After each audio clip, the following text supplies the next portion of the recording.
Nisokatra omaly eny anivon'ny faritra ny fihaonana momba ny fampihavanam-pirenena. Mikasika izay indrindra no hanehoan'ny Hery Politika mitambatra hevitra ary nanatanterahan'izy ireo fihaonana tamin'ny mpanao gazety androany teny Mahamasina. Vola ravavy sy Tsirakotao-Soary no mitondra ny sary sy ny fanadihadiana.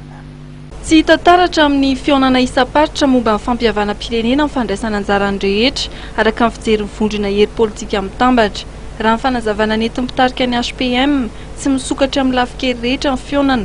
nisy ny voailika tsy afaka nandray anjara tamin'ny fivoriana tany anivon'ny faritra. Izay nanampo ny eritreritra araka ireny conférence nationale natao teny vato reny indroa amin'ny ataony fa hoe après ny fihaonan'ny FFKM amin'ireo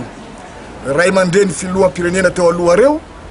dia hisy araka nambara tamin'ireny le conférence élargie amin'ny mpanay anjara rehetrarehetra kanjo gaganay rehefa vita le fihaonana indimy na enina impito ngamba teny vato sy vato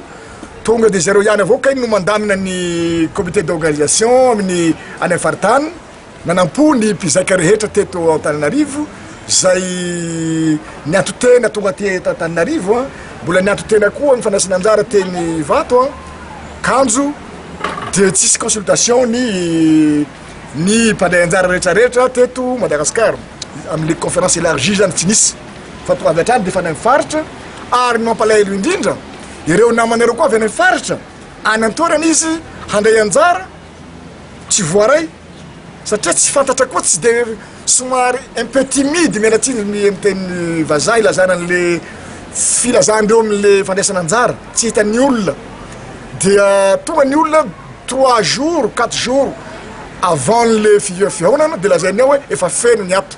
Nosiritan'ny HPM fa tsy mitsipaka ny fanatotosana ny fihaonana isa-paritra ho an'ny fampihavanam-pirenena izy ireo. Entina hanarenana ny tsy mety tsikaritra, hametrahana fitarainana eo anivon'ny FFKM ny fangatana ataon'ny vondrona politika HPM.